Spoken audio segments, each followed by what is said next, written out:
flood. President Tinubu also confirmed the immediate disbursement of relief materials and temporary shelter assistance to the disaster zone.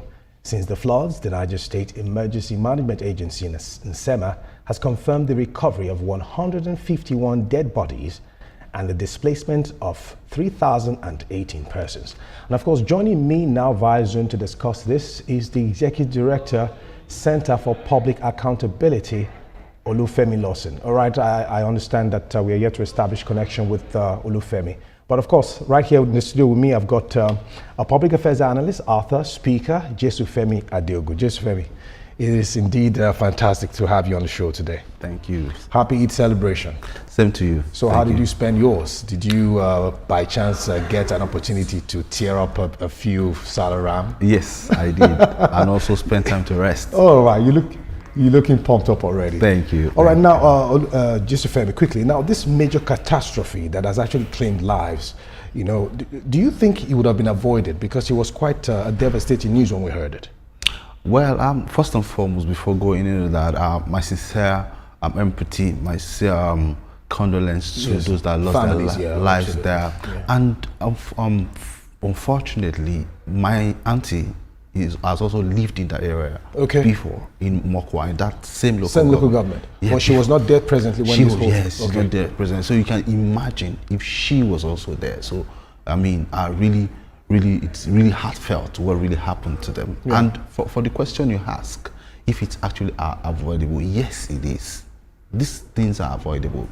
There are stories that something similar to this has happened, not as much as this, has happened in that area before. Okay. Even World Bank has visited that place before. Okay.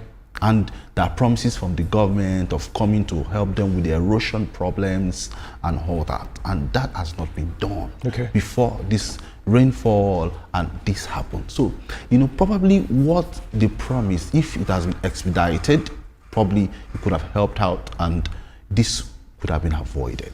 Okay, I understand you're saying that what you're trying to say is there's possibly some kind of lack of commitment on the part of government, right? But I understand that the meteorological agencies had announced that immense flood disasters across certain states, there were warnings for these residents to brace up for impact. Now, going by how the institutions are run in Nigeria and how they're coordinated, the announcements we heard should have actually helped us prepare, right?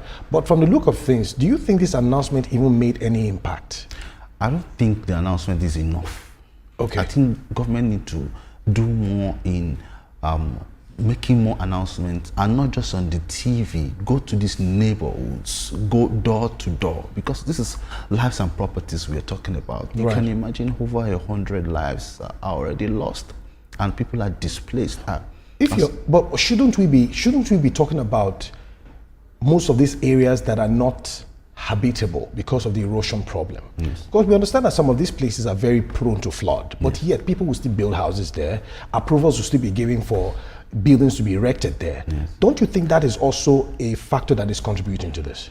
Yes, it is. And most importantly, we will also hold our government responsible, because there are leaders that are also giving this approval. Some are erected without approval.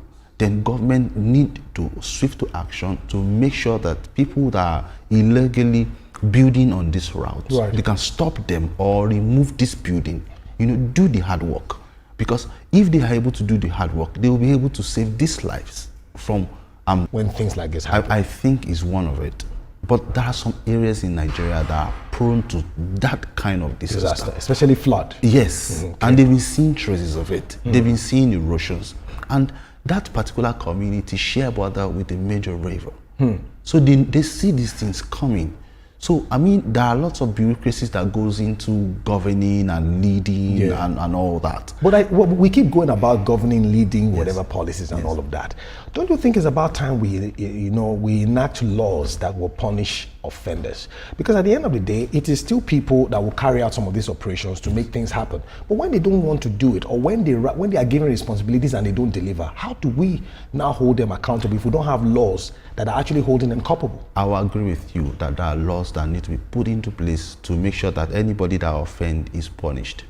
But also, education would make people avoid doing things. Adequate education that comes from empathy, Okay. from the side of empathy. When I make you see that this is what could happen to you, I go to your leaders, go to those are leading the communities, let them see, move close to them.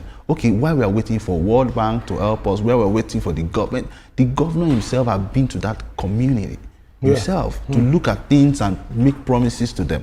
Yes, I know they are working on it. I'm sure they will expedite it at the moment.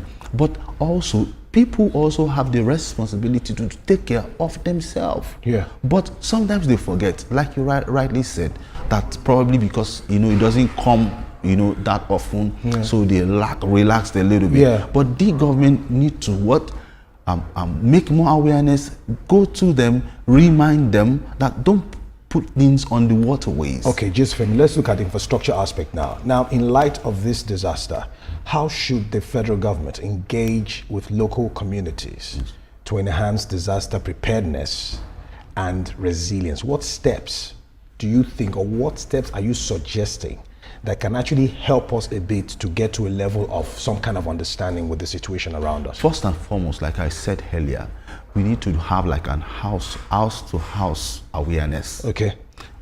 On waterways. Okay, on waterways. Waterways, first and foremost. That is the responsibility of the citizens. Making sure that your waterway is what? Is true. Okay. No hindrance. You don't put your plastic, whatever, you don't put them there. Okay. That is the responsibility. So government need to make that awareness. Second thing is government need to clear these waterways. Okay. I mean, do the necessary dredging, do the necessary pathways. Yeah. That's the second thing. Third thing, approvals. Okay. When they are giving approvals, they need to make sure that the building approvals they are giving is not on those waterways. Okay. You understand? These are the things that government need to make sure that they adhere to. And also, news of forecast of weather. Okay. This should be taken seriously. Yes, these are preventive measures. Okay. Okay. If they tell us that it's going to be so centigrade at this moment, people don't even look at that thing. All right. And it's very important for the people that are prone to flood issues. They are in flood, for areas that are prone to flood. They need to take, proactive steps. Cognizance of all these weather forecasts and all that. They need to take note of that seriously. Well, thank you very much. Well, our heart goes out to residents of the Mokwa local government in Niger State at this time, and we hope that whatever response the government is making happen should be very speedy and very quick. Well, we'll take a time out now, and news continues in a moment. Stay with us.